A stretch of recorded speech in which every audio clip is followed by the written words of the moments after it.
No पार्किङमा parking गर्दा त अहिले 10,000 जरिवाना लाग्छ भने त्यो 10,000 जरिवाना गराउने होइन, कमसेकम पनि उसलाई 5 लाख रुपियाँ जरिवाना गराउनु पर्छ। मन नपर्नेको चाहिँ अहिले नै लिइहाल्ने, फिर्ता गरिहाल भन्ने खालको, अनि मन पर्नेको चाहिँ 90 दिनसम्म बिस्तारै आरामले आइज। मान्य सदस्य हर्कराज राई।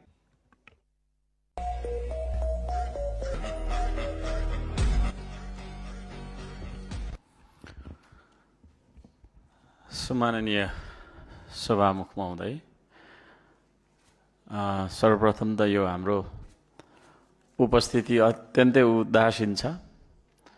हामीले in and out, in time र आउट टाइमको व्यवस्था पनि गर्नुपर्छ जस्तो लागेको छ। त्यो म सुझाव दिन चाहन्छु। यो राजधानी विभागमा ढिलासुस्ती हुने, कानुनको झन्झट, यी कुराहरूलाई चाहिँ हामीले समाधान गरौँ भन्ने सल्लाह म सरकारलाई दिन चाहन्छु। राजधानीको दुरुपयोगको बारेमा हामी अत्यन्तै धेरै संवेदनशील बन्नुपर्छ र हामीबाट नै सुरु गर्ने हो। Leader must so the way. त्यसले गर्दाखेरि हामी यहाँ कानुन बनाउने मात्रै होइन, हामीबाट पनि त्यस्तो खालको गल्ती विगतमा राजनीति गर्ने मान्छेहरूले होइन पासपोर्टको दुरुपयोग गरे भन्ने कुराहरू छ। मलाई विश्वास छ यसपालिको सदनमा भेला भएका हामी कोही पनि सांसदले त्यसो गर्ने छैनौँ। यो विदेश जाँदाखेरि पासपोर्ट कब्जा गरेर राख्ने चलन हुँदो रहेछ। त्यो विषयमा पनि हाम्रो चाहिँ सम्बन्धित नियोगले चाहिँ ध्यान दियोस्।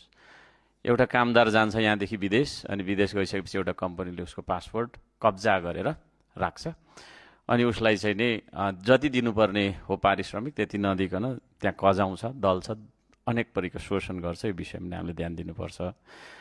र विधेयकको तपाईँको चाहिँ के अरे दफा 22(1) को खमा चाहिँ किर्ते जन्म दर्ता गलत दिने, किर्ते कागज बनाएर पासपोर्ट निकाल्नेलाई 10,000 रुपियाँ जरिवाना भनेर भनेको रहेछ।